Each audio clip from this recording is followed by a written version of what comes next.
Hello Sir Paul. Tawagin niyo na lang po ako sa pangalang Leia. Ako po ay naging isang kasambahay noon. All around po na kasambahay.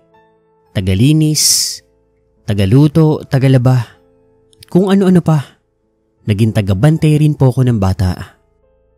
Kung bakit naman ako naging ganoon, dahil sa pangangailangan po ng pera. Namroblema kasi kami ng pamilya ko noong mga panahon na yun.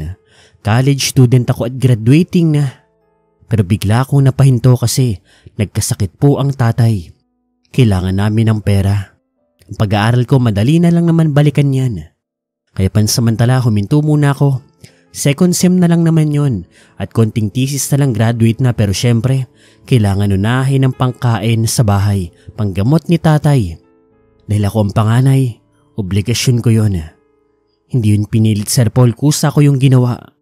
Alam ko pwedeng sabihin ng iba na sana tinapos ko muna yung pag-aaral ko bago tumulong, pero Sir Paul, mga kapansit, mga ka-dear Sir Paul, iba talaga kapag nandoon ka sa sitwasyon. Mahirap gumalaw. Mahirap kumilos kapag hindi ikaw ang nandoon. So heto na nga. Bagong panganak po nun si Ma'am Sisi nang kunin po nila ako. Isa sila sa mga mayayaman doon sa aming munting baryo. Dito po sa may Naik, Cavite. By the way, 1980s po ito naganap. Kilala ang pamilya na iyon. Mayaman kasi talaga.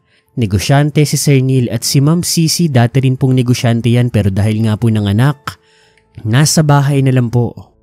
Kaso, yung kasambahay po nila noon na kasalukuyan, na aksidente kaya kailangan po ng pamalit at doon na nga po ako pumasok. Mabait po si Ma'am Sisi, Sir Paul. Yung baby niya rin, hindi naman po mahirap alagaan kasi sanggol pa.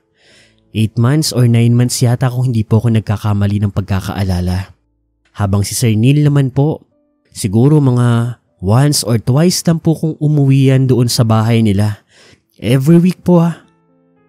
May groceries na yon, may pagkain na rin, may pera na rin. May pera talaga si Ma'am Sisi para sa panggastos. At feeling ko mabait naman siya. Base sa mga pagkakataong nakikita ko siya kasama ang mag-ina niya. Noong mga panahon po na yon, napapansin ko na hindi pa po masyadong maalam sa pag-aalaga ng bata si Ma'am Sisi. Unang anak po kasi niya ito. Nasa 30s na po kasi siya noong mga panahon na yun. Habang si Sir Neil naman po 30s na rin po. Late na po sila nagkaanak. Ang akalang araw niya hindi na sila magkakaroon ng anak pero blessing in disguise pa nga. Pero lumipas po ang mga araw at linggo. Napapansin ko po na parang nag-iiba ang ugali ni Ma'am Sisi. Hindi po masama lalo na sa akin kasi mabait po talaga siya. Pero doon sa anak niya, para po siyang nag-iiba. Noong panahong 1980s, hindi pa po uso ang salitang postpartum. O siguro uso na rin. Yun kung mayaman ka. Pero ngayon alam na yan kasi Facebook, Instagram, YouTube, Google. Pero noon, wala. Ang alam lang ng mga tao noon, binat. Miski yung tinatawag na depression at anxiety, wala. Ang sasabihin lang sa'yo niyan, wala lang yan. Kami nga eh. Kung nakaya namin, dapat kaya mo rin. Huwag mo nang isipin. Iyon ang dating paniniwala. Dati kasi ngayon, mental health matters. So heto na nga. Dahil napapansin ko nga po si Ma'am Sisi na ganun nga po kung kumilos kasama ng baby niya, talagang naging hands-on ako. Kasi kawawa yung bata. And by the way, nurse po pala ang course ko noon kaya kahit papaano medyo may idea ako. Actually, may idea talaga. Kasi kasama yan sa mga tinuro sa amin eh. Naiintindihan ko din ang kalagayan ni Ma'am Sisi. Na baka ako dahil sa panganganak, ganito, ganyan. Kaya nga may mga pagkakataon na sa gabi tumatabi na ako doon sa baby. At pinapayagan naman ni Ma'am Sisi kahit nandoon lang din siya sa may kwarto. Baka kasi mamaya, kung ano ang gawin niya doon sa anak niya. Heto kasi yung mga napapansin ko sa kanya. Minsan kapag hindi niya napapatahan yung bata, bigla-biglaan niya na lang titignan ng masama. Tapos bigla na lang din siyang tutulala. Minsan sasabayan niya rin ng iyak. May mga pagkakataon pa nga na kapag umiiyak hindi niya tinitimplahan ng dede. Kasi minsan kapag siya yung nakatoko kapag gumagawa ako ng ibang gawaing bahay, napapansin ko yun. Tapos ang pinakamasama ko pang nakita sa kanya na nagpatay mali siya na lang ako dahil nanay niya nung minsang kinagat niya po yung anak niya. Grabe nga po Nung pagkakagat niya, nagkasugat ng bahagya yung bata tapos iyak ng iyak. Tapos nung narealize niya, sorry rin siya ng sorry. Ako naman noon, kunwari hindi nakita. Nagpatay mali siya na lang. Hanggang isang gabi, Sir Paul, nasa kwarto po ko nito.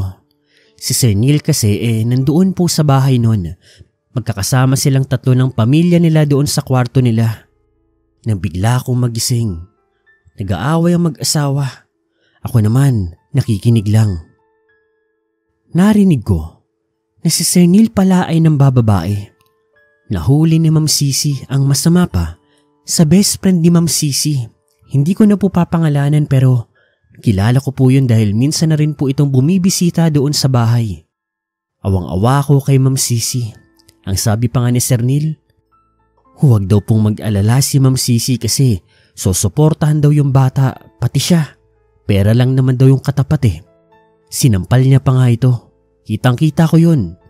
Nakakatakot si Sir Neil noon. Akala ko perfect siya. Pogi. Mabait, mayaman, matalino. Negosyante, masipag. Pero yun pala, hindi. Pagkalabas ng bahay ni Sir Neil, dala-dala ang mga gamit niya. Lumapit naman po ako kay Ma'am Sisi na namamaga ang pisngi. Inakap ko siya at yumakap din siya sa akin.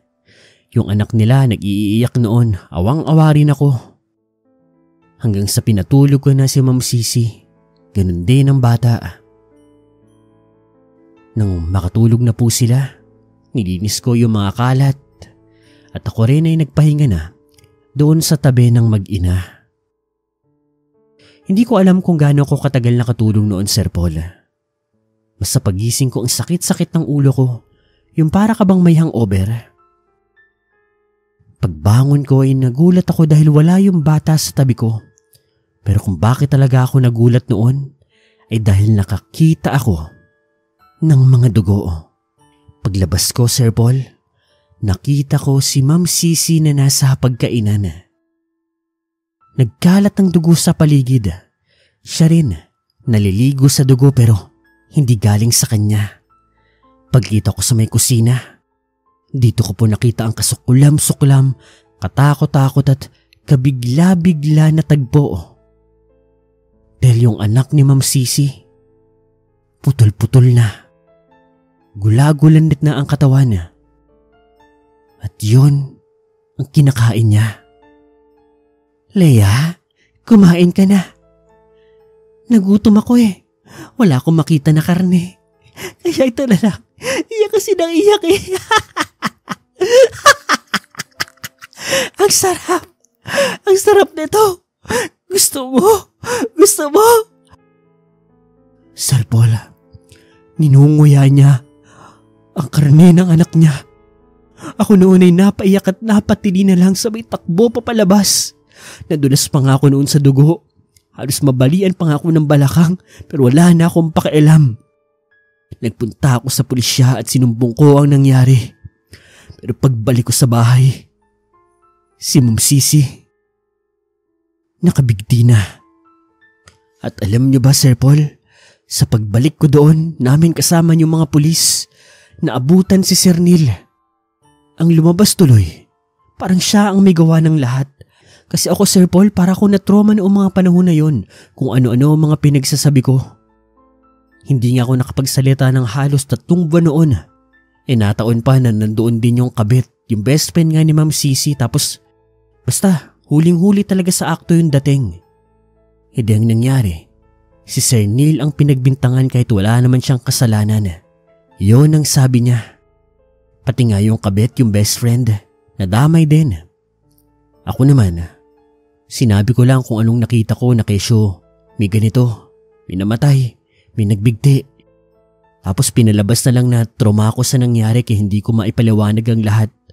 At kriminal si Sir Neil, pati yung kabit niya.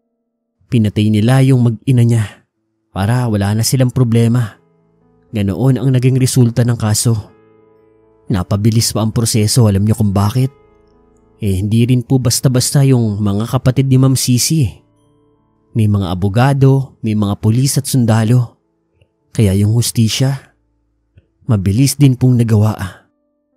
Pero para sa akin, kung ano man ang nangyari kay Sir Neil, ay dapat lang yun sa kanya.